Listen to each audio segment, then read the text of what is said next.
अस्सलाम वालेकुम नाजरीन, मैं हूं नईम हनीफ और आप देख रहे हैं कॉफ़ी विद RNN। नाजरीन, कॉफ़ी विद RNN हमारे टीवी का एक नया शो है जिसमें बड़ी जिद्दत के साथ हम कुछ कंटेंट आपके साथ शेयर किया करेंगे। और वो जिद्दत ये है कि इसमें हम कोई मुतनाज़ा गुफ्तगू, कोई पॉलिटिकल गुफ्तगू और एक रेटिंग के हवाले से जो मुख्तलिफ एक एडवेंचर्स किए जाते हैं वो नहीं करेंगे। इसमें जो भी शख्सियत तशरीफ़ लाएंगी, काबिल एहतराम शख्सियात आएंगी, सेलिब्रिटीज़ आएंगी, पॉलिटिशियंस आएंगे, स्पोर्ट्स सेलिब्रिटीज़ आएंगी, उनसे हम उनकी ज़िंदगी के बारे में पूछेंगे। उनका बचपन कैसे गुजरा, उनका लड़कपन कैसे गुजरा, उनकी एजुकेशन कैसे हुई और उसके बाद आज वो किस मुकाम पर हैं। तो हमारे शो में बहुत ही खूबसूरत शख्सियत, मेरे बड़े करीबी दोस्त, मेरा बड़ा दरीना रिश्ता है इस पूरी फैमिली के साथ, प्राइड ऑफ परफॉर्मेंस हैं, ऑनररी एम्बेसडर हैं लेटविया के, मुहिब्बे वतन पाकिस्तानी हैं। बहुत से वाक़यात उनसे शेयर करेंगे जिसकी वजह से मैं उन्हें मुहिब्बे वतन कहता हूँ। और उनके हर फ़ोन पे मुल्क के लिए, इस मिट्टी के लिए, मुल्क की इकॉनमी के लिए और मुल्क के इदारों के लिए मैंने हमेशा उनको थोड़ा ना पैनिक भी देखा है, कभी सक्सेस मिले तो ओवर एक्साइटेड भी देखा है। तो मेरी मुराद है one and only Waris Baig से। Welcome to the show sir. Thank you very much Naeem भाई, आपने बड़ा खूबसूरत आगाज़ किया अपने प्रोग्राम का। और ये बिल्कुल सच बात है कि मैं हमेशा पाकिस्तान के लिए, क्योंकि मेरी धरती माँ है, मैं इसके लिए हमेशा परेशान भी रहता हूँ और एक्साइटेड भी होता हूँ। समटाइम अच्छे काम होते हैं और जब थोड़ा सा कुछ ऐसा होता है कि कुछ लोग कोई गलत बात कर दें या कुछ हमारे बहुत बड़े बड़े सहाफ़ी हैं जो वो कुछ बुरा कह दें, तो फिर मुझे नींद भी नहीं आती सारी रात। आज का शो मैं एंड से शुरू करता हूँ, जो बातें मैंने एंड पे करनी थी वो शुरू में कर लेते हैं। उसकी रीज़न है कि ज़ाहिर बात है कि आप भी उस हवाले से, आपकी जो फीलिंग्स है मुझे अंदाज़ा है, मेरी फीलिंग्स का आपको पता है। सबसे पहले जो है वो इंडिया के साथ हमारी कशीदगी हो गई, जंग हो गई। 6 और 7 मई को अटैक हुआ। 10 मई की जो है जिस तरह की एक रात थी और अल्लाह ताला ने हमें सुरखरू किया। और उसके बाद सिपा सालार जनरल आसिम मुनीर साहब को फील्ड मार्शल बना दिया गया। तो उनके फील्ड मार्शल बनने पे सबसे पहले जो है अपन इज़ारे ख्याल करें। सबसे पहले तो आपको याद होगा नईम भाई कि मैंने 10 की रात को ही आपको कहा था कि ये होगा आप। अच्छा नाज़रीन, मैं जो है इसमें ऐड कर दूं इनके जवाब से पहले, मैंने एक पॉडकास्ट में भी था तो मैंने बताया था 10 तारीख को जब ये वाक़या होता है तो मुझे वारिस बेग साहब की कॉल आती है और मुझे ये कहते हैं कि यार अल्लाह ताला ने इज़्ज़त रख ली है और शुक्र अल्हम्दुलिल्लाह के पाक अफ़वाज सुरखरू हुई हैं। तो मैं आपको ये बताऊं कि ये चीफ ऑफ आर्मी स्टाफ जो हैं, इनकी जो कारकर्दगी है और एयर मार्शल जो हैं ज़हीर बाबर सिद्धू, इनकी जो कारकर्दगी है, तो इनको बहुत बड़े एजाज़ात से तो नवाजा जाएगा, लेकिन मुझे लगता है कि आसिम मुनीर साहब को फील्ड मार्शल बना दिया जाएगा। तो सर पहले मेरा हाथ देखें, आप नजूमी हो गए, ज़रा बताएं कि मुझे कुछ मैं बनूंगा कि या मैं बन चुका हूँ? नहीं, आप तो माशाल्लाह RNN के फील्ड मार्शल हैं। अच्छा। और आप बन चुके हैं और आगे भी आपके लिए बहुत सी राहें खुली हुई हैं। क्योंकि अच्छा, वो कैसे आपको, वो आपका अंदाज़ा था, वो आपकी ख्वाहिश थी या आपकी जो है ना एक एक्साइटमेंट थी जिसमें आपने कहा कि इनको ये ओहदा मिलना चाहिए? अंदाज़ा नहीं, मेरी ख्वाहिश थी ऐसा, क्योंकि पाकिस्तान को बहुत ज़्यादा सालों के बाद 71-65 के बाद ऐसी कामयाबी मिली और मैं ये दिल से चाहता था कि ऐसा हो जिसने हमें ये कामयाबी दिलवाई है, जिस सिपा सलार ने, उसको ये फील्ड मार्शल बनाना चाहिए। मेरा दिल भी यही कहता था कि वो बनेंगे।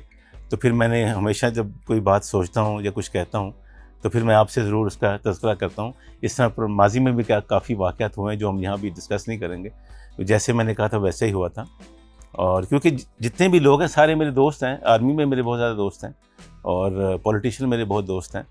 तो फिर जब बात सुनता हूँ फिर अपना एक एनालिसिस निकालता हूँ। इसमें मेरा दिल भी मान रहा था। ये इल्म नजूम था या मुखबरी थी, मुझे ये बताएं। ये मुखबरी नहीं थी, ये एक्चुअली मेरे दिल की आवाज़ थी जो अल्लाह ताला ने पूरी की। और ये बड़ा फैसला हुआ है, आप खुश हैं इस फैसले से? बहुत बड़ा फैसला हुआ है। मैं समझता हूँ कि लोगों को शायद नहीं पता, ये तो हमारे मीडिया के लोगों को बताना चाहिए। जितने भी, बस एक खबर चली कि उनको फील्ड मार्शल बना दिया गया कि एक A स्टार उनका बढ़ गया। वो अब ताहयात जब तक वो ज़िंदा हैं वो रिटायर नहीं होंगे, वो वर्दी में ही रहेंगे। और फील्ड मार्शल का ये होता है। और दूसरा, वो अब हमारी जो नेवल फ़ौज है उसके भी वो सिपा सलार हैं और एयर फौज के भी, एयर मार्शल के भी वो सिपा सलार हैं। अच्छा, ये मई का महीना चल रहा है जी सर। और आप जो है ना इस हवाले से बड़ी एक हिस्टोरिकल शख्सियत है। 6 मई भी अब हिस्ट्री में लिखी जाएगी, 7 मई की रात भी लिखी जाएगी, 28 मई भी, 9 मई भी लिखी जाएगी, 10 मई भी लिखी जाएगी हाँ जी, और फिर 28 मई आने वाली है। हाँ जी, 28 मई को पाकिस्तान एटमी ताकत बना था और जब वो बटन उस वक्त के वजीर आजम ने दबाया था चागी में, आप उनके साथ थे। हाँ जी, बिल्कुल। वो लम्हा क्या था और आपने देखा क्या? यानी कि जब बटन पुश किया मियां नवाज शरीफ ने तो क्या हुआ था? एटमी धमाका हुआ था और उसके कोई असरात नहीं आए? आप करीब थे? जी बिल्कुल नहीं भाई, मैं आपको बताना चाहता हूँ कि ये वो सिर्फ एक लम्हा नहीं था मेरे लिए, वो मेरे लिए 1700 किलोमीटर था। मैंने 1700 किलोमीटर बाई रोड पाकिस्तान का झंडा बुलंद करके जगह जगह खड़े होके इस परचम के साए तले हम एक हैं। और मैं इसका क्रेडिट देता हूँ मियां मोहम्मद नवाज शरीफ साहब को। जो क्रेडिट है उसको देना चाहिए। जो अभी बच्चे 24 साल के हैं या 26 साल के, उनको नहीं पता कि उस वक्त क्या किया था उन्होंने। तो तब मैं कॉलेज से निकला था तो हमें पता है कि उस वक्त क्या किया मियां साहब ने। जब क्लिंटन के 5 फ़ोन आए कि आप ये काम ना करें, हम आपको $5 बिलियन देते हैं, लेकिन फिर भी मियां साहब ने 5 धमाके किए।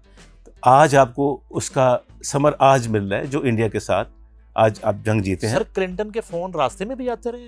नहीं, किस तरह मियां के साहब फोन को आते थे? रहे, नवाज शरीफ प्राइम मिनिस्टर था। क्लिंटन का फोन आ रहा है, मियां साहब फोन नहीं चुक रहे कि कितने फेयर कर रहे हैं क्लिंटन फोन। नहीं नहीं, वो ऐसी बात और नहीं। ये क्लिंटन उसमें प्रेसिडेंट यूएस से थे। जी सर, प्रेसिडेंट ऑफ, और वो रोक रहे थे। वो $5 बिलियन दे रहे थे हमें इस पे कि आप ये धमाके ना करें। तो मैं समझता हूँ जिसका क्रेडिट उसको देना चाहिए, जिसने पाकिस्तान में जो भी हिस्सा डाला ये है। किस सन के $5 बिलियन है सर? 98। 98 के। और आज के कितने होंगे सर? आप तो बड़े हिसाब किताब आज के तो आप 500 मिलियन हो गए ना, बिलियन हो गए, जो भी है। तो मैं ये कहना चाहता हूँ कि जिसका जो हक है उसको देना चाहिए। तो वो जब धमाका हुआ, आपकी बात पे आता हूँ, तो ब्लैक पहाड़ था बिल्कुल। अच्छा, वो बिल्कुल वाइट हो गया था। कमाल है। तो ये जो हम कहते हैं इंडिया वाले या पाकिस्तान वाले कि हम एटमी पावर हैं, इसका नुकसान सिर्फ हम 2 मुल्कों को नहीं होगा, इसका दोनों मुल्कों को, बल्कि इर्द गिर्द जो लोग तमाशे ही होंगे उनको भी। ये सर आपका कैमरा है। जी सर। आप फील्ड मार्शल साहब को मुबारकबाद दे सकते हैं। जी, मैं बिल्कुल जनरल साहब को बहुत दिल से मुबारकबाद पेश करता हूं। और मैं ये समझता हूं कि उन्होंने पाकिस्तान के लिए बहुत बड़ा काम किया। 75 साल बाद एक दोबारा फील्ड मार्शल किसी को बनाया गया है। आपको और आपकी फैमिली को बहुत बहुत मुबारक हो। और एक बात की मुझे खुशी हुई कि अपना अवार्ड है उन शोहदा के नाम किया कि जिन्होंने इसमें कुर्बानी दी और जिन्होंने पाकिस्तान के लिए अपनी जान को नजराना दिया। मैं इस बात पे भी आपको सलूट करता हूँ सर। अच्छा सर, एक बड़ी खूबसूरत स्टेटमेंट आई फील्ड मार्शल साहब की फौरन ना। उन्होंने कहा कि इस एजाज को निभाने के लिए लाखों आसम कुर्बान। यानी कि इससे ये साबित हुआ कि उनको ये अदराक है कि उनकी जिम्मेदारी बढ़ गई। As a chief of army staff उनकी जो जिम्मेदारी थी, और अब एज ए फील्ड मार्शल जो है वो जिम्मेदारी बहुत बड़ी उनके कांधों पे आ गई। बिल्कुल ऐसे ही कि जिसको उन्होंने निभाना है। और मैं समझता हूँ कि अब मुल्क हमारा तरक्की की राह पे चल पड़ा है। तो जनरल साहब को मैं आपके RNN से रिक्वेस्ट करूँगा कि अब हमारे मुल्क की हालात, जो हमारे अंदरूनी मामला है, जो अंदरूनी लड़ाइयाँ हैं, उस पर भी आप बड़े बन के इस पर काबू करें और चीज़ों को ख़त्म होना चाहिए। वो लिंगर ऑन नहीं होनी चाहिए चीज़ें। अच्छा, ये तो हो गई पाक आर्मी की बात। एक हमारे मुल्क में म्यूजिकल फौज भी है। हाँ जी। जिसके कभी आप सिपा सलार हुए, कभी राहत फ़तेह अली खान हुए, कभी किसी के हिस्से में आया। वक्त के साथ साथ आपने लीड भी किया, पूरी दुनिया में मुल्क का नाम भी रोशन किया। इसमें भी सर हर एल्बम के साथ स्टार बढ़ता जाता है या इसमें किस तरह तरक्की होती है? देखिए, तरक्की ये हो गई कि मुझे नेशनल सिंगर बना दिया गया। अच्छा। 28 मई के बाद, जो मेरे पासपोर्ट पे है। फिर मैं प्राइड ऑफ परफॉर्मेंस, फिर पाकिस्तान का कोई अवार्ड ऐसा नहीं है जो मेरे पास नहीं है। इसी तरह हमें भी सितारे लगते हैं जैसे फौज को लगते हैं। तो कितने एल्बम रिलीज हुए आपके? मेरे नहीं भाई, 13 एल्बम रिलीज़ हुए थे और मेरे उसमें से कुछ 4 तो मेरे गोल्डन जुबली थे। और उसमें से मोस्टली गाने मेरी एल्बम के हैं जो हिट हुए हैं फिल्मों में आके। फिल्मों के गाने तो बाद में हिट हुए, लेकिन मेरे पहले हिट थे, वो फिल्म में चले गए, तो फिर इस तरह। अच्छा, मैं जो है ना हिट सॉन्ग्स पे आने से पहले, बचपन कहाँ गुजरा, आप लाहौरी हैं, आपकी पैदाइश कहाँ हुई? मैं बिल्कुल लाहौरी। फैमिली में कितने लोग थे और इब्तदाई तालीम कहाँ से हुई? और ख़ास तौर पे फिर वहाँ आपने आना है कि जब म्यूज़िक शुरू करने लगे तो वालिद साहब की तरफ से और वालदा की तरफ से क्या पाबंदियाँ थी और किस तरह म्यूज़िक हुआ सर?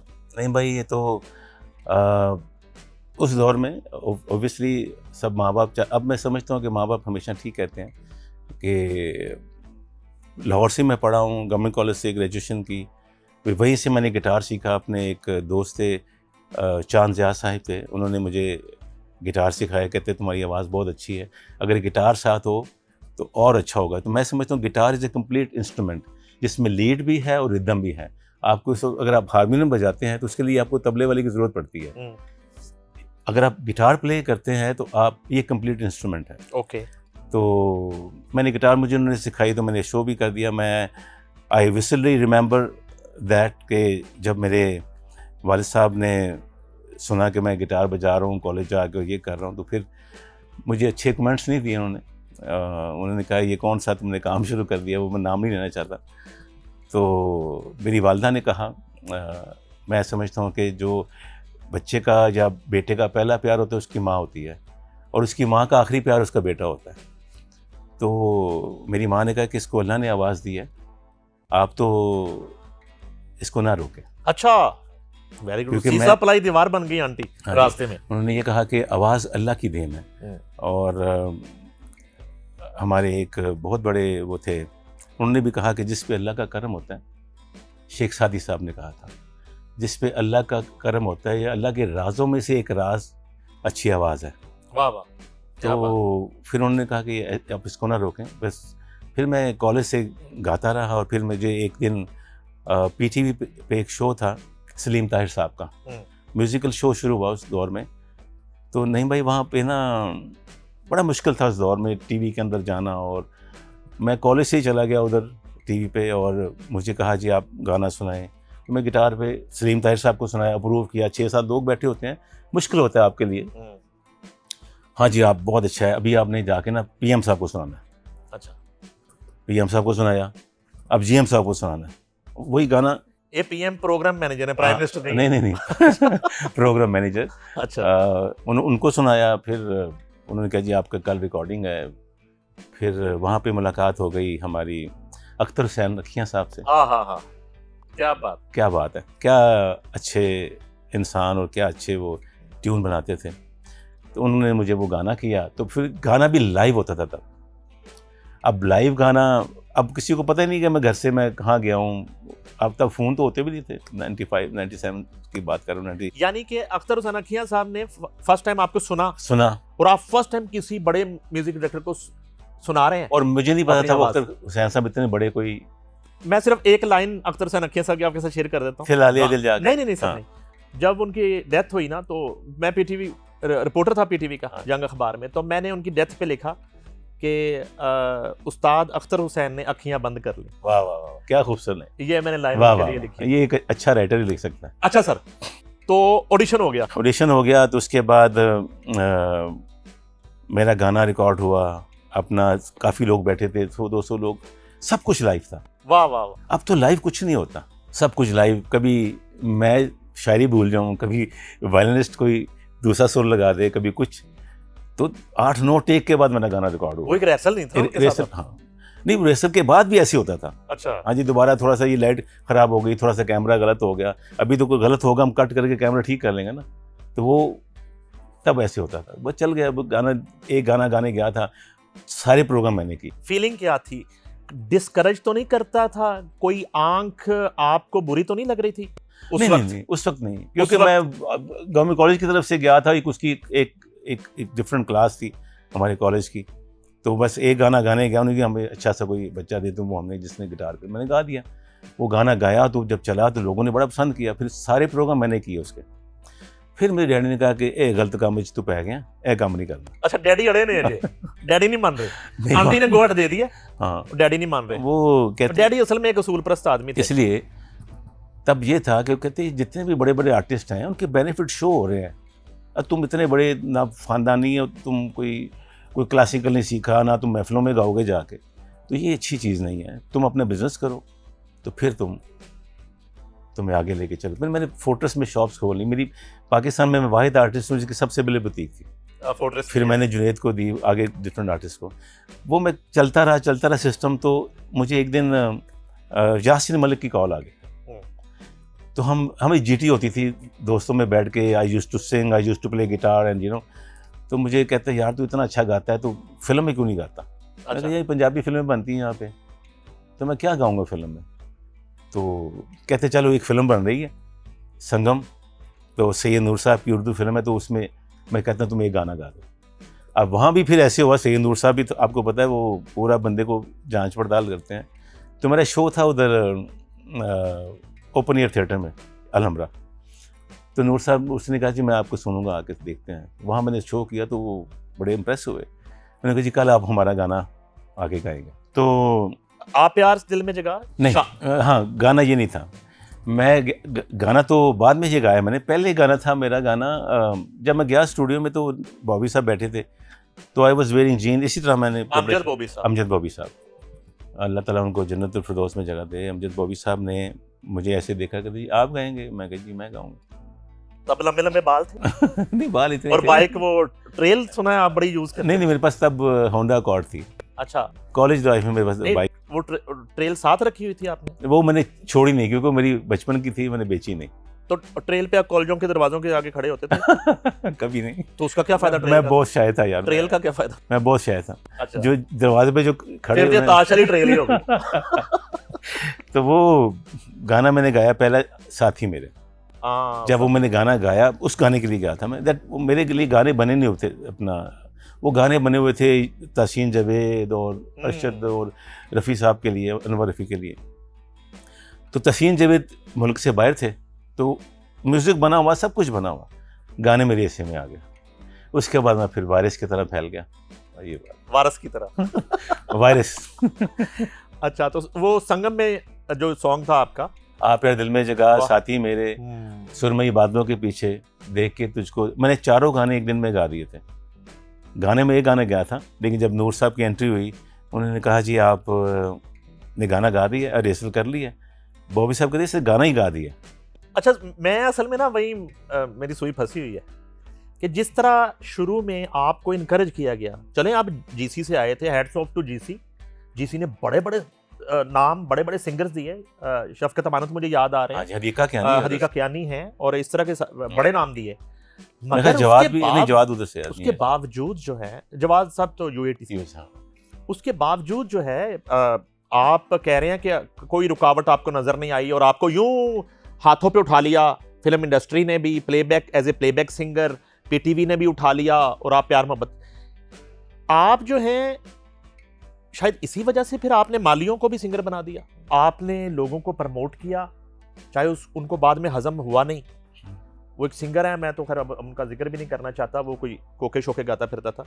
तो वो आपने उसको शुरू में बड़ा सपोर्ट किया। एक्चुअली नहीं भाई, मैं समझता हूँ कि जब अल्लाह का आप पे करम होता है, दुनिया के लोग आपकी मदद करना शुरू कर देते हैं। आप जिसकी बात कर रहे हैं, मैं बिल्कुल मलकू को मैंने, मेरा पंजाबी गाना मेरा बनाया था, और आजा नचला है पंजाबी नाल कुड़िए।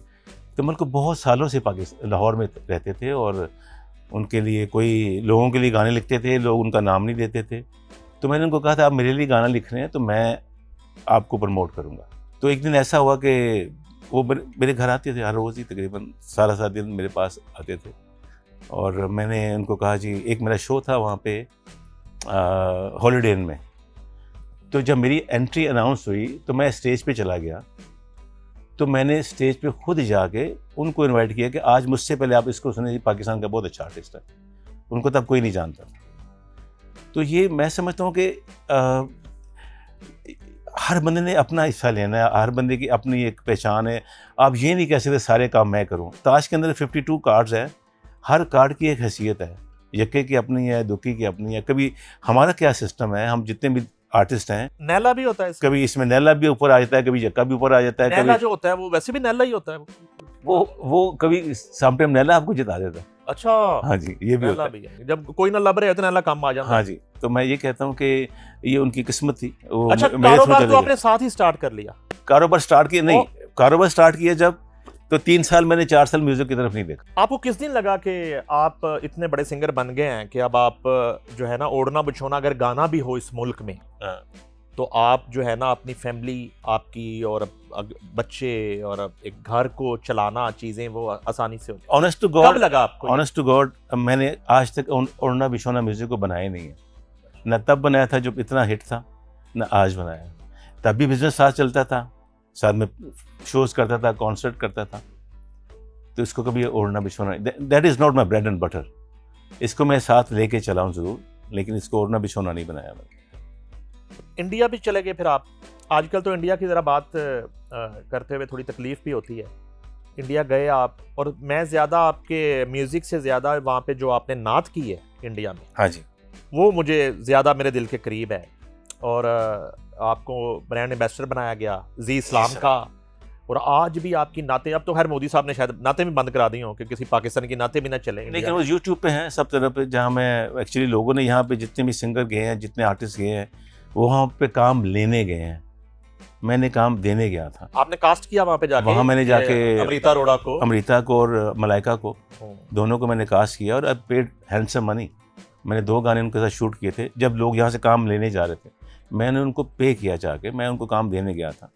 बल्कि उसमें एक जो मेरा मॉडल था, बाद में फैशन फिल्म का हीरो था वो लड़का, उसको मेरे गाने से उसको आया। वो कहने का मतलब है कि आप कभी कोई किसी को स्टॉप नहीं कर सकते। नहीं भाई, मैंने जैसे वीना मलिक हैं, उनको मैंने मेरे गाने से इंट्रोड्यूस कराया। वीना का डेब्यू आपके सॉन्ग से, ये कौन सा गाना था? रचे हैं सातों सुर मेरी सांसों में। अच्छा, फिर निर्मा का डेब्यू था? निर्मा का वो कौन सा गाना था? रात को भी सपनों में देखता रहूं। फिर मीरा का एक गाना था, कल शब देखा मैंने चांद रोके में। अच्छा, पता नहीं, शायद आपकी अगर नीयत अच्छी है तो शायद अल्लाह भी उसमें वो कर देता है। तो ये कोई इसमें कोई मेरा कमाल नहीं है, सब अल्लाह का करम होता है। जो भी कुछ आप कर रहे होते हो ना, इसमें अल्लाह का करम होता है तो आप करते हो, वरना आपके तो किसी को एक पानी का गिलास नहीं पिला सकते। इंसान की इतनी भी औकात नहीं है। ये जो कुछ कर रहा होता है अल्लाह की तरफ से होता है। अच्छा, अब ये जो एक मौसीकी का सफ़र है, ये फैमिली में कुछ आगे भी बढ़ा है अमार की शक्ल में। और अमार जो है, उसका गाना जो है वो तो अब वेम्बले ने भी मान लिया है। अब वो तो वेस्ट में भी झंडे गाड़ा है, बल्कि वेस्ट में झंडे गाड़ने अब नहीं किया, मेरा बचपन ही सारा वेस्ट में गुजर गया। हाँ जी, वो अमेरिकन ही था ऑलरेडी। तो जब से अमार गाना कर रहे हैं तो आप समझते हैं कि अब उन अमार ने गाना करना है, आप खुद नहीं कर रहे? नहीं भाई, मुझे गाना गाए हुए 17 साल हो गए, मैंने कोई गाना नहीं गाया। ऐसी क्या नाराजगी है आपकी गाने से? सर, मैंने देखिए, आप जिस वजह से गाना नहीं गा रहे, मैंने अभी वो डिस्कस करनी है आपके साथ। नहीं, आप जो है ना, जो पॉलिटिकल नगार खाने आपके घर पे आबाद होते हैं शाम के बाद। हाँ जी, तो वो वजह है ज़्यादा। नहीं भाई, मैं समझता हूँ कि मैंने अपना एक हिस्सा डाला, और मैं अगर 10 साल रहा हूँ तो मैं टॉप पे ही रहा हूँ ना ऐसे, तो मैं उसको उधर ही छोड़ा। और आज भी अल्लाह का ये शुक्र है, मेरी रिस्पेक्ट में, मेरी मोहब्बत में, मेरी इज़्ज़त में कमी नहीं आई, बढ़ी है। तो आपको एंड पे इज़्ज़त ही चाहिए होती है, तो अल्लाह ने बहुत दी हुई है। तभी वो अपने लिए गाता हूँ, आपके सामने कभी गा लेते हैं हम, जब बैठते हैं तो मज़ा आता है। तो अमार अभी जो ख़ास तौर पे यूके का टूर करके आया, और उसमें मैं समझता हूँ कि 2 फर्जंदाने मौसीकी जो हैं वो उभर के सामने आए, शाहजमान अली खान, और मैं अमार को भी अब अमार अली खान कहता हूँ। तो आप यूके थे, तो वो क्या सीन था, किस तरह की तैयारी थी? इन दोनों लड़कों का कहूँगा, अब तो स्टार हैं वो, तो इनका कॉन्फिडेंस कैसा देखा? मैं इतना कॉन्फिडेंट नहीं था, ऑनेस्ट टू गॉड।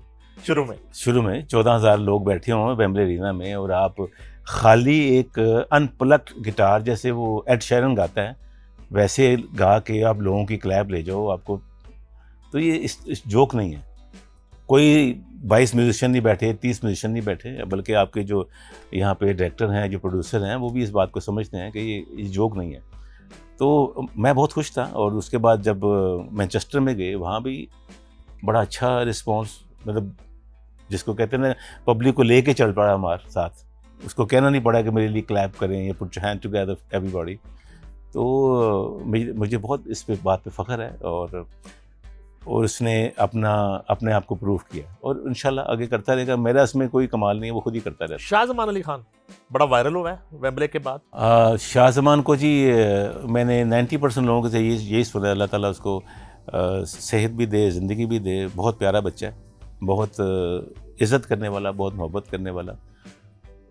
लोगों ने 90% लोगों ने ये कहा कि नुसरत फ़तेह अली खान साहब की आवाज़ इसमें आ, ये बहुत बड़ी बात है। ये जो यूके टूर है, इसके बाद जो है वो उस्ताद राहत फ़तेह अली खान ने अमार बेग के साथ ड्यूट कर लिया जी, जिसकी आजकल वीडियो की तैयारी है। तो वारिस बेग शाहजमान अली खान के साथ ड्यूट क्यों नहीं करते? भाई ये देखिए आइडिया देखिए इट्स अ गुड आइडिया। ये मेरे पास आपने आइडिया ही तो है, अभी सोचा आपने, मेरे पास आइडिया ही तो है। ये अभी सोचा आपने। आप बिल्कुल बिल्कुल आप मेरे पास सिर्फ आइडिया ये है। शायरी ये मैं कर सकता सर ये आइडिया है हूँ, ये मैं कर कि सकता उस्ताद राहत फ़तेह अली खान ने जब शाहजमान अली खान के साथ ड्यूट कर लिया है, हूँ। और उसका मुझे वर्ड बता दें, लाइन ना बताएं, मेहरमा साहब, मेहरमा, यस मैंने सुना है, वो बड़ा जबरदस्त सॉन्ग है।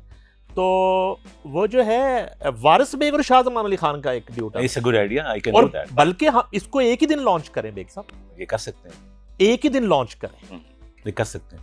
ये जो एक मौसीकी का रिश्ता है, सुर का रिश्ता है, और ये बहुत बड़ी एक इसकी एग्जाम्पल होगी, और ये कर सकते हैं हम, ये जो है ना वो गिफ्ट आपकी तरफ से होना चाहिए ये कर शाहजमान सकते के हैं। लिए। It's a good idea. मैं बल्कि आपने तो बिल्कुल रिकॉर्डिंग में कह दिया, ये मैं याद रखूंगा इंशाल्लाह। अच्छा वो बात जो है ना, मैं किए बगैर नहीं रह सकता, ये जो जितना आपका पॉलिटिक्स के साथ, एक दूसरे भी आपके दोस्त हैं बड़े हल्का एबाब में, उनका जिक्र करना ज़रूरी नहीं है, लेकिन अगर मैं कहूँ, एक दफ़ा आसिफ अली जरदारी साहब ने कहा था सदर बनने के बाद कि एक मीडिया ऑनर, और मीर शकील साहब के लिए कहा था, मैं जंग में काम करता हूँ, मेरे एक्स बॉस हैं मीर शकील साहब, मैं उनका बड़ा एहतराम करता हूँ, तो जरदारी साहब ने कहा था कि एक मीडिया ऑनर समझता है कि मैं जब चाहूँ हुकूमत गिरा दूँ और जब चाहूँ बना लूँ, तो अब ऐसा नहीं होगा। तो फिर जरदारी साहब ने 5 साल पूरे किए थे। बड़े अरसे के बाद पाकिस्तान में किसी प्रेसिडेंट ने अपना टेनोर पूरा किया था, या किसी हुकूमत ने मोहतरमा बेनज़ीर भुट्टो की शहादत के बाद अपना टेनोर पूरा किया था।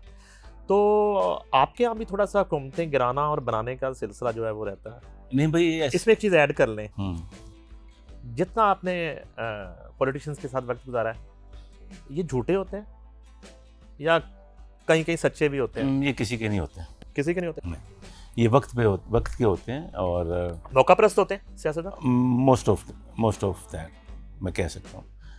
लेकिन उसमें कुछ ऐसे दोस्त हैं मेरे जो पॉलिटिकल होते हुए भी पॉलिटिकल नहीं है मेरे साथ, क्योंकि आप कुछ नहीं होते अब तब भी उनके साथ हैं, जब वो बहुत कुछ होते हैं अब तब भी उनके साथ हैं, तो फिर फ़र्क नहीं पड़ता उनको पता है वारिस बेग हमारा दोस्त है, मैं आज हुकूमत में हूँ तो नहीं भी हूँ तो फिर भी हमारा दोस्त है। और दूसरी बात यह है कि I never ask anything from anyone. इसमें भी आपकी रिस्पेक्ट इसलिए रहती है कि यार ये तो कुछ मांगते ही नहीं है, तो फिर अच्छा ऊपर से आते हैं। अब मैं MP MNA से ऊपर जा रहा हूँ। हाँ जी, आपकी मियां नवाज शरीफ से मुलाकातें रहीं, बड़ी करीबी मुलाकातें रहीं, मुझे पता है मुलाकातों का। इमरान खान के साथ आपके डिनर्स होते थे, हाँ जी, ठीक है जी, इस्लामाबाद में, लाहौर में। उसके बाद जो है मरियम नवाज साहिबा के साथ आपकी मुलाकातें, हमजा शहबाज शरीफ के साथ आपकी बड़ी कुर्बत, सलमान शहबाज बिल्कुल छोटे भाई शहबाज शरीफ के साथ आपकी। तो अब मुझे बताइए कि ये मैंने नाम ले लिए, पॉलिटिक्स को साइड पे कर देते हैं, ऐसे इंसान किसको बेहतर पाया? नून लीग फैमिली, मतलब अच्छे, मतलब इनमें वैल्यूज़ हैं। मैं समझता हूँ आप बच्चों को, पैसे तो लोग कमा ही लेते हैं, अपने बच्चों को वैल्यूज़ दें। अच्छा चौधरी शुजात साहब भूल गया था, मेरे फेवरेट हैं, उनसे भी आपकी मुलाकात बहुत अच्छे हैं, उनको भी ऐड कर लें। वेरी गुड मैन, अच्छा वो भी बहुत अच्छे हैं, वेरी गुड। वो भी इंसान को नहीं भूलते। जब वो देखें, मैं समझता हूँ हज़रत अली का कौल है कि जब आप पे मुसीबत हो ना, उस मुसीबत में जो लोग आपके साथ हैं, जब आप पे अच्छा वक्त आए, आप उन्हीं को साथ रखें। आपके घर का एक पोर्शन जो है उसका नाम धर्मशाला, जहाँ लोगों के आप मसले हल करते हैं, उनके साथ चल पड़ते हैं। नैब में फंसे होते हैं पॉलिटिशियन, आप जाके उनकी ज़मानतें करवा रहे होते हैं, उनके लिए आप रिक्वेस्टें कर रहे होते हैं, आप जो है ना। और आप जब वो इक़्तिदार में आते हैं तो आपको मैं कहता हूँ कि कोई ओहदा ले लें, आप ओहदा भी नहीं लेते। यार क्या मसला क्या आपके साथ? नहीं भाई, मैं ये समझता हूँ कि अल्लाह ने शायद मुझे चुना होता है। देखिए, मैं थोड़ा डिफरेंट हूँ, अल्लाह ने मुझे, मैं खुददार भी बहुत ज़्यादा हूँ, और मुझे ये नहीं कि मुझे बहुत ऑफर्स नहीं होती चीज़ों की, और बट आई रिफ्यूज़, मैं हमेशा, ये इसका मुझे ज़रूरत नहीं है। एट द एंड आपने करना क्या है? यही दो खाने अच्छे दोस्त हों आपके। मेरा थोड़ा डिफरेंट हिसाब है। ये नहीं है कि अब जितने भी पॉलिटिशियन हैं, चाहे PM साहब हमारे शहबाज शरीफ साहब, बहुत मोहब्बत करते हैं, बहुत इज़्ज़त देते हैं, बहुत प्यार करते हैं। जब से PM बने शायद मैं 2 बार मिला उनसे जाके, 3 बार, वो भी उन्होंने बुलाया तो मैं चला गया, वरना मैं मिलता भी नहीं हूँ जाके। कोई जब वो मुसीबत में थे तो मैं ज़्यादा मिलता था उनको। तो ये शायद अल्लाह आपको चुनते हैं इसलिए। तो दोस्तों के लिए मैं हमेशा फ़िक्रमंद भी रहता हूँ। जब मेरा कोई दोस्त मुसीबत में हो तो मैं उसके साथ खड़ा रहता हूँ। जब वो वहाँ से हट जाते हैं तो फिर जब कोई मुकाम मिल जाता है फिर मैं पीछे हो जाता हूँ। अब उस मुकाम पे मैंने क्या करना चाह के। धोखा खाया जिंदगी में? धोखा आप खुद खाते हैं, आपको देता कोई नहीं है। अच्छा, हाँ, आंखें बंद कर लेते हैं जानबूझ के, आप कोई बात नहीं। आई स्टेप बैक। कहीं से धोखा हो ना, मैं स्टेप बैक करता हूँ, मैं कुछ नहीं कहता, उसका फ़ायदा नहीं होता, कुछ कहने का फ़ायदा नहीं होता। खामोशी ना ज़्यादा पेनफुल है। मैं आपने मुझे कुछ कहा, मैं खामोश होकर चला गया, आप दर्द में आ जाओगे।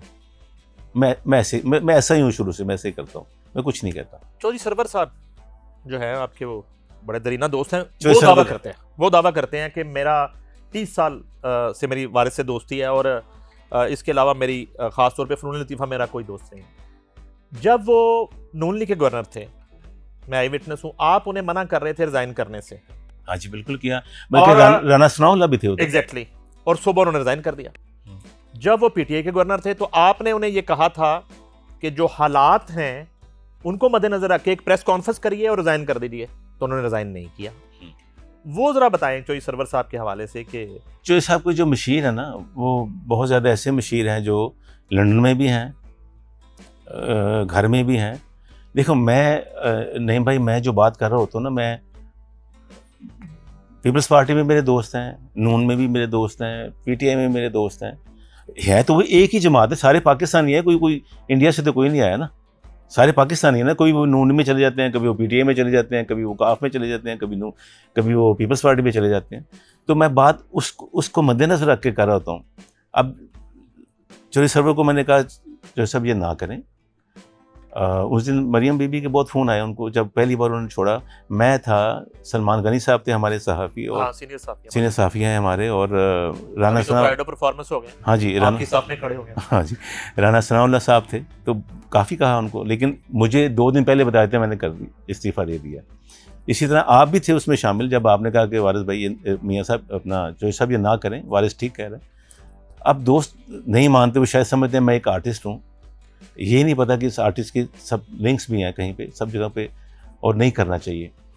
चौधरी सरवर जब गवर्नर बने, आप जब आपके प्रोग्राम में आएंगे, आई एम श्योर कि वो ज़रूर आएंगे, आपके साथ भी उनकी बड़ी अच्छी दोस्ती है। 2 महीने मैं उनको मिलने नहीं गया, जबकि वो मेरे दोस्त हैं 32 साल से। जब से मैं उनको जानता हूँ, पाकिस्तान में उनको कोई भी नहीं जानता था। इवन हमारे एक आजकल मिनिस्टर हैं, MNA हैं, वो पहले इमरान खान साहब के साथ थे। मैंने उनसे ये बात की कि आप चौधरी सरवर को जानते थे 2013 में? कहते मैं नहीं जानता था। आप समझ रहे मैं जिसकी बात कर रहा हूँ। वो मिनिस्टर हैं आजकल, एक ही उनको सीट मिली थी, तो उसके मिनिस्टर हैं वो। तो मैं 2 महीने गवर्नर बन के मैं उनको नहीं मिलने गया। एक दिन ही रैंग मी अप, वारिस तू कितने गए, तू आया नहीं मिलने। मैं कहा गवर्नर बन गए हूँ, ਤੁਹਾਡੇ फोन तो मन वेट सी। फिर मैं उनको मिलने गया। थोड़ा सा मैं थोड़ा डिफरेंट हूँ, ये नहीं कि आप गवर्नर बन गए तो उधर ही। फिर उन्होंने मुझे छोड़ा ही नहीं ना, कहते बस MS को कहा कि वारिस जब भी आएगा। फिर तो इतना कंजेक्टिव आप गए कि जब आपको प्राइड ऑफ परफॉर्मेंस मिलना था तो मैं आपके साथ था, तो ऐसे मैंने कहा कि सर आपको गवर्नर होना चाहिए, आपको तो ये भी पता है गवर्नर उसकी बॉर्डर कहाँ से चलती है, बत्ती कहाँ से बंद होती है, आपको सारे सूचों का पता है। नहीं, जितना आपका वक्त गुजरा है उनके साथ। हाँ जी, मेरे 2 दोस्त बड़े अच्छे रहे जी। अपना सरदार मोहम्मद लतीफ़ खान खोसा, उनका जिक्र करूँगा, वंडरफुल मैन, क्या बात, यारों के यार, बहुत मोहब्बत करने वाले, मेरा बहुत फैमिली रिलेशन उनके साथ। और चौधरी मोहम्मद सरवर साहब, बड़े अच्छे मेरी उनके साथ रिलेशन है। वो समझ लें लोग, मैं खुद ही जैसे लोग गवर्नर होते हैं ना, मेरा वही हिसाब था वहाँ पर। मिसिस वारिस बेग जो है वो मेरी बहन शाजिया ना होती तो वारिस बेग आज कहाँ होता? मैं शायद इतना परवान न चढ़ा होता। उसने मुझे बहुत ज़्यादा फ्रीडम दी, बहुत ज़्यादा रिस्पेक्ट दी, बहुत ज़्यादा मुझे मेरे हाल पे छोड़ा। क्योंकि मैं समझता हूँ कि किसी इंसान की कामयाबी के पीछे उसकी बीवी का ज़रूर हाथ होता है। वो होता है ना, पंजाबी के कोई खातून किलकिली पाई रखेगी तो आप फ्लाई नहीं कर सकते। तो इसका मैं बहुत मशकूर हूँ। उन्होंने मुझे बहुत ज़्यादा मोहब्बत दी, बहुत ज़्यादा इज़्ज़त दी, बहुत ज़्यादा वफ़ा दी। तो ये एक खातून यही कर सकती है एक अच्छे इंसान के लिए। घर बनाया उन्होंने, घर बनाया, मेरे बच्चों को बड़ी अच्छी तरबियत दी, उसको वैल्यूज़ दी, उनकी स्पिरिचुअल वैल्यू बताई कि आपने कैसे पेश आना है लोगों के साथ। तो आपको पता है मेरे बच्चों का जिससे भी है वो। अच्छा, अमार मारूफ दोनों बेटे और बेटी शीज़ा, ज़्यादा जो है किससे एक कुर्बत और ज़्यादा जो है एफिलेशन और जो हर बात भाभी की बजाय आपसे करता है? एक्चुअली मेरे तीनों बच्चों के साथ एक जैसी है, ये नहीं है कि बेटी के साथ कुछ और है, बेटे के साथ कुछ और है, छोटे जो मेरी नज़र के सामने है वही मुझे प्यारा लगता है। अच्छा, आपका तो एक वो अमेरिकन इमिग्रेशन हो चुकी है या प्रोसेस है? एक्चुअली नहीं भाई, मैंने पिछले 25 साल से मैं नहीं ले रहा था, आपको तो मेरी सब बातों का पता है। मेरे बच्चे वहाँ के बॉर्न हैं और वो अमेरिका के, तो मैं 25 साल से नहीं, मैं इमिग्रेशन में मैं वहाँ रह नहीं सकता जाके। अब फिर बच्चों ने कहा कि पापा आप ले लो, आपके लिए ज़रूरी है, तो मैं अमेरिका के इमिग्रेंट हूँ और फिर भी मैं वहाँ जाके नहीं रहता, फिर भी पाकिस्तान में रहता हूँ। I want to die here, I want to flourish here. मैं जो भी कुछ किया मुझे पाकिस्तान ने दिया, तो मैं यहीं रहना चाहता हूँ। म्यूजिक हो गया, बिजनेस हो गया, अब क्या करना है? अब मैं खिदमत करना चाहता हूँ पाकिस्तान के लोगों की, और मैं बहुत ज़्यादा परेशान रहता हूँ लोगों के लिए जो हमारे जैसे डॉलर है हमारा 280 का है। मैं चाहता हूँ कि जिस तरह मुझे ये खबर मिली है कि हमारे जो चीफ़ हैं वो फील्ड मार्शल बन गए हैं, तो मुझे एक दिन ये भी खबर मिले कि हमारा डॉलर 180 पे आ गया है या 150 पे आ गया है। हमारे जो पेट्रोल है वो भी 100 रुपये पे आ गया है। हमारे जो गरीब लोग हैं जो आटा लेते हैं, अगर हम अमीर लोग 3200 का बर्गर खाते हैं या 3200 का वो खाते हैं, पिज़्ज़ा खाते हैं, तो गरीब के लिए 2500 का मन आटा है। तो ये जो तफरीक है ये भी ख़त्म हो जाए। ये मैं चाहता हूँ, इसमें मैं कुछ हिस्सा अगर डाल सकता हूँ तो मैं ज़रूर डालूँ। अपने तय मैं करता रहता हूँ जो मैं कर सकता हूँ, जो अल्लाह ने मुझे सोर्सेज दिए हैं, जो कुछ किया है वो मैं करता रहता हूँ। लेकिन मैं ये चाहता हूँ कि मेरे मुल्क में सब लोग अच्छा खाना खाएँ, उनके पास अच्छी तालीम हो, अच्छी हर चीज़ हो। ये मैं बल्कि जनरल साहब को भी कहूँगा और हमारे प्राइम मिनिस्टर मियाँ मोहम्मद शहबाज शरीफ साहब से और नवाज शरीफ साहब से, उनके दिल बड़े सॉफ्ट बनाए अल्लाह ने। और मैं ये चाहता हूँ, बल्कि एक दिन मैं जब मिला था तो मैंने इन सब पॉलिटिशियन को बारी बारी मिलके कहा कि सर आपकी जितने भी पॉलिटिशियन हैं इस वक्त जो टॉप के हैं, कोई 73 है, कोई 74 है, कोई 75 है, कोई 76 है, तो मैंने कहा कि एक ये मैंने मुंह पे बैठ के बात की, बल्कि मियाँ साहब भी थे, इसाक डार साहब भी थे लंदन में। मैं कहा सर इंसान और कितना जी लेता है, मियाँ साहब आप ऐसा कोई काम करें कि अगले 10 साल लोगों को या 20 साल आपके जाने के बाद भी अल्लाह आपको 100 साल की ज़िंदगी दे, कि 20 साल भी आपका नाम दे कि ये फ़लाना बंदा ये काम कर गया था। तो ऐसा कुछ काम कर जाएँ कि लोगों के दिलों में आप राज करें। ये मैंने सब पॉलिटिशियन को कहा है कि एवरीबॉडी हैव, एक सच्चाई है इस दुनिया में कि everybody have to go back. यहाँ जो लोग हैं, जितने भी लोग हैं, वो समझते हैं कि हमने यहीं रहना है, हमने वापस नहीं जाना। मैं प्राइम मिनिस्टर बन गया हूँ तो मैं पता नहीं क्या कर रहा हूँ, मैं मरूंगा नहीं। यहाँ तो 1 मिनट का किसी का पता नहीं। ये लोगों को याद रहनी चाहिए 24 घंटे। अच्छा, ये सो कॉल्ड खिदमत का नारे लगाते हैं आपकी तरह ये सारे पॉलिटिशियंस ईमान भरे हुए, अरबों रुपए लगते हैं इनकी असम्बली बनाने में, सेनेट बनाने में, इनके इंतखाब पे, और ये आते हैं कौम की खिदमत करने के। तो वो काम ईवानों में बैठ के आपके ख्याल में नहीं कर रहे, तो आप बराह रास्त पॉलिटिक्स क्यों नहीं करते? और अगर आप बराह रास्त करते हैं तो किस पार्टी से करते हैं? आप नून लीग से करेंगे, आप पीपल्स पार्टी से करेंगे, पीटीआई से करेंगे, या आप जो है वो किसी पार्टी के बगैर जो है वो सारा काम करना चाहते हैं? नहीं भाई, मैं एक बात बताऊं, यहाँ पे बहुत लोगों ने बात की, मैं आपके आर्यन के हवाले से ये बात करना चाहता हूँ कि हमारे जितने भी पर्क्स मिले हैं लोगों को, मैं इसके बहुत खिलाफ हूँ कि एक कोई सेक्रेटरी है, उसके बाद 4 गाड़ियाँ, चारों के पेट्रोल भी ले रहे हैं, वो बिजली भी यूज़ कर रहे हैं, वो करप्शन भी कर रहे हैं, वो अपनी तनख्वाहें भी ले रहे हैं। वाई? आप मॉडल बताते हैं लंदन में ऐसे होता है, फलानी जगह पे ऐसे होता है, तो पाकिस्तान में क्यों नहीं करते? 1 बिलियन के लिए रो रहे हैं, प्राइम मिनिस्टर भी रोते हैं जाके, हर बंदा वहाँ जाके मिन्नतें करता है। तो आप पहले अपने कट्स तो करें। हम बाहर जाते हैं 1 बिलियन लेने डॉलर, तो घड़ी हमने 5 करोड़ की पहनी होती है, सूट हमने पहना होता है 15 करोड़ का। वो कहते हैं यार ये हमसे पैसे मांग रहे हैं, ये इनकी अपनी हालत क्या है? ये मैं चाहता हूँ कि हमारे सिपा सलार ने ये तो काम कर लिया, अब इस तरफ भी आ जाएं कि लोगों को रिलीफ दें कि भाई ये तुम्हारे पेट्रोल बंद है, ये लोगों के घरों में बिजलियाँ फ्री चल रही हैं, उनके पास तो इतना पैसे है ऑलरेडी, वो तो बिल भी दें तो ठीक है, क्यों नहीं करते? वाई? मुझे ये कभी भी नहीं रखेंगे मेरे जैसे बंदा, क्योंकि मैं बहुत वो हूँ, स्ट्रेट फॉरवर्ड भी हूँ, और मुझे ये चाहिए नहीं होती चीज़ें। मुझे पता है कि इंसान को ज़िंदा रहने के लिए क्या चाहिए, बस वो चीज़ें आपके पास होनी चाहिए, फिर कोई प्रॉब्लम नहीं है। अच्छा सर, ये बताएं कि मोहब्बत या मौसीकी? दोनों लाज़िम मलज़ूम? हाँ जी। मोहब्बत नहीं है तो मौसीकी कैसे हो सकती है? रात या सुबह? आई लव रात। धूप में कम से कम आप भी तो आ जाए। आप धूप में नहीं निकलते। आप भी तो हमारे दोस्त कहते यार मैं तो नहीं, उनका तो जेन्युइन मसला था। हाँ। अच्छा जी, सबसे मुश्किल गाना कौन सा लगा? एक मैंने गाना गाया था अपना नुसरत फतेह अली खान साहब का, और प्यार हो गया, फिल्म के गाने थे वो, मैंने यहाँ गाए थे पहले। वो मुझे मुश्किल लगा, मैं पसीने से भर गया था। वो खान साहब का गाना एक्चुअली उनके गानों में पॉज नहीं होता, वो कवाली स्टाइल बनाते थे ना, तो वो वाला गाना मुझे मुश्किल लगा। और नुसरत फतेह अली खान साहब ने आपके लिए कंपोजिशन भी बनाई थी? मैंने सबसे और ज़्यादा मेरा ख्याल है सिर्फ सबसे पहले आपके लिए बनाई थी, कुछ इस तरह की कहानी है। मुझे जब नुसरत फतेह अली खान साहब की कॉल आई तो उन दिनों में वो मैडोना उनके साथ गाना गाना चाह रही थी, तो मैं I didn't sleep all night, मैं आपको सच कह रहा हूँ, मैं पूरी रात नहीं सोया। मैं कि जिसके साथ गोरे गाना कहते वो मुझे कॉल करें कि मैंने आपके लिए गाने बनाए और मुझे गाएं। मैंने खान साहब के सबसे ज़्यादा गाने गाए पाकिस्तान में, और खान साहब ने अगर अपने बाद किसी मेल वॉइस को गवाया है वो आपका नचीज़ भाई है। ये जरा कुछ वैसे बताएं हमें, गाना कौन कौन सा है? एक तो गाना था मिल गई तुमसे नज़र और प्यार हो गया, मेहरबान चलो जाने जहाँ चलो, मोड़ दे निशानी सड़ी छल्ला, छायो रे तारे इश्क का बादल छायो रे, दिन गुजरता नहीं रात कटती नहीं। बड़े गाने हैं, मतलब मुझे मैं कैसे याद करूँ। सबसे ज्यादा फरमाइश किस गाने की आती है? जो सबसे जल्दी बना। अच्छा, 38 सेकंड में कल शब्द देखा मैंने चांद जो रोके ये में। 38 सेकंड में बना? हाँ जी। अच्छा, ये किसकी कंपोजिशन थी? ये अहमद शाह साहब की। कमाल। सबसे जल्दी ये गाना बना, और एक्चुअली ये भी एक वो क्या कहते हैं अता होती है, जिसे कहते हैं ना अता ऊपर से होती है, तो ये अता हुआ था गाना। बचपन में शरारत अगर करते थे तो किस तरह की शरारत करते? मैं बहुत क्वाइट था, मैं शरारती नहीं हूँ। मैं कहता हूँ मुझे कोई ना छेड़े, मैं किसी को नहीं छेड़ता। अगर जिंदगी में कोई और शोबा होता तो कौन सा? आर्मी में होता। अच्छा। मैं बहुत डिसिप्लिन हूँ, टाइम का बहुत पाबंद हूँ। आज भी आपने मुझे 10 मिनट वेट कराया जबकि मैं नहीं करता। Sorry sir.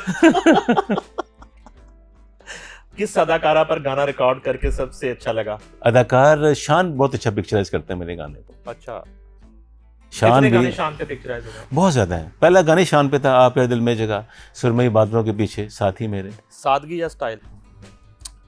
अब सादगी। खाली वक्त? सिंपलिसिटी में बहुत मज़ा। खाली वक्त में क्या करते? खाली वक्त में मैं नेशनल ज्योग्राफिक देखता हूँ मोस्टली। वारिस बेग को एक वर्ड में कैसे आप एक्सप्लेन करेंगे? ऑनेस्ट, हर रिलेशन में। नवाज शरीफ या इमरान खान? जो मेरे मुल्क के लिए बेहतर है। उस्ताद राहत फ़तेह अली खान या आतिफ असलम? राहत ऑब्वियसली। रेशम या मीरा? पसंद की बात कर रहे हैं या उनके आर्ट की बात कर रहे हैं? दोनों की। दोनों। वो अपनी आर्ट में बहुत अच्छी है। मीरा वैसे सेट पे लगता है कोई उसको कुछ नहीं आता, लेकिन जब वो कैमरा खुलता है तो वो मीरा बन जाती है। ये उसमें बड़ा कमाल है, honest to God. Babar Azam या मोहम्मद रिजवान? रिजवान। एक्चुअली अब क्रिकेट में अब स्टार क्यों नहीं आ अब रहे? स्टार नहीं है। अब मेरे मुंह की बात थी, अब क्रिकेट में स्टार नहीं है। फ्लूक लगता है लोगों का, तो या फिर कोई वाक़ई बन गया, उधर से फ़ोन आ गया, उधर से फ़ोन आ गया। मैं वही बात कर रहा हूँ कि जब तक आप पूरा प्रोसेस से होके नहीं आएंगे ना, तो आपका फ़ोन, आप एक बार आ जाएंगे उसके बाद क्या करेंगे आप? जैसे एक गाना हिट हो गया उसके बाद क्या है? आपके पास पूरा वो सिस्टम होगा तो आप आगे चलते रहेंगे। अब स्टार नहीं है। पहले 5 स्टार होते थे, 6 स्टार होते थे हमारी टीम में। वसीम अकरम भी है, इमरान खान भी है, यूनुस भी है, वकार यूनुस भी है, अफरीदी भी है, अपना शुएब अख्तर भी है। अब देखें ना कितने बड़े नाम ले रहा हूँ मैं। अच्छा, जब वक्त पड़ता है, कभी खानदान पे पड़ जाता है, फैमिली पे पड़ जाता है, मुल्क पे पड़ जाता है, तो तब भी आपको सरहदों को मलहूज रखना चाहिए, तब भी आपको एक डिप्लोमेसी से काम लेना चाहिए, तब भी आपको डॉलर्स नजर आने चाहिए। इस पे तो जरा आखिर में कुछ बात कर दें। बिल्कुल भी नहीं जी, मैं बिल्कुल इसके बहुत खिलाफ हूँ। ये ऐसे ही है कि आपकी माँ को कोई गाली दे तो सामने बंदा पैसे वाला आपको कुछ ना कहें। मैं इसके इतना खिलाफ हूँ। जब आपकी धरती पे बात आ गई, आपकी माँ पे बात आ गई, तो फिर आपने माँ की तरह बोलना है, जैसे मेरी माँ को कुछ कहा है इसने। अगर हम अपनी धरती के नहीं हैं तो फिर आप अपनी माँ के भी नहीं। तो ये इसी धरती के नीचे हमने जाना, इसी मिट्टी के नीचे जाना है। और जिसका भी नाम हुआ है, जितने भी लोग हैं, सब का नाम इस मिट्टी से हुआ है। इस पहले पाकिस्तानी थे, बाद में वो वारिस बेग है। पहले आप पाकिस्तानी हो, बाद में नहीं हो। बाहर जाके आपकी क्या पहचान है? कुछ नहीं है। अब सब लोग उनको भिगोड़ा कहेंगे, जो लोग चले गए हैं। अब इतने ही अच्छे हैं, इतने मुबल वतन है, तो पाकिस्तान में आए ना, यहाँ बैठे हैं, यहाँ बात करें। आपको 2 साल मार पड़ेगी, उसके बाद लोग आपको सलाम भी करेंगे कि यार इसने इस मुल्क में रह के लड़ाई लड़ी है। ये तो ऐसी है ना कि आप साथ वाले घर के जाके आवाज़ें मारते रहें, आओ अभी आओ अभी आओ, उसका क्या फ़ायदा है? सामने खड़े होकर बात करें। तो जितने भी लोग हैं, आई वॉन्ट नेम देम, सब पाकिस्तानियों को पता है जो वो कर रहे हैं, नहीं करना चाहिए। धरती माँ की इज्जत है तो आपकी इज्जत है। आप अपने घर में अगर आपकी इज्जत नहीं है तो बाहर वाले आपकी कभी इज्जत नहीं करें, नेवर। मैं ये सोच भी नहीं सकता। इन्हीं अल्फाज के साथ सर मेरे प्रोड्यूसर ने जो है ना मुझे जान से मार देना, और मेरा जो इस वक्त फीलिंग है वो गाने तो आपके बहुत सुने हैं, आप धरती के लिए कुछ गाएं एंड पे, और हम प्रोग्राम का अख्ताम करेंगे। यार एक ना, जब मैं कॉलेज में था ना, तो एक मुझे ऐसे शेर थे, अभी मुझे आज वही याद आ गया, शायद आपने कभी सुने भी नहीं होंगे। दिन सोने देते चांदी दिया रातां, ऐथे लखां ते करोड़ां ने सौगातां, ऐ धरती पंजाब दी ए। ए धरती पंजाब दी है। वर्सटाइल वारिस बेग हमारे साथ मौजूद थे। हमने कोशिश की कि आज जो है उनके ज़िंदगी के वो पहलू जो शायद इससे पहले कभी डिस्कस ना हुए हों, उनका बचपन कैसे गुजरा, उनकी एजुकेशन कैसी हुई, मौसीकी जब करना चाही तो अपने वालिद साहब को कैसे कन्विंस किया, वालदा ने कैसे सपोर्ट किया, और एक मौसीकी का जो सफ़र है वो वारिस बेग से अम्मार बेग तक पहुंच चुका है, उस पर भी हमने बात की। और आज भी उनकी गुफ्तगू आपने देखी, प्रोग्राम का इख्तिताम जो आपने देखा, और उनकी आप फीलिंग्स जो हैं वो महसूस कर सकते हैं कि वो पाकिस्तान से कितनी मोहब्बत करते हैं, इस मिट्टी से कितनी मोहब्बत करते हैं।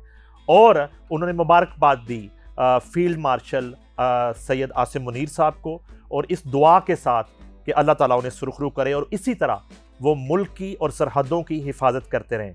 मुझे दीजिए इजाज़त अगले प्रोग्राम तक के लिए। अल्लाह हाफ़िज़।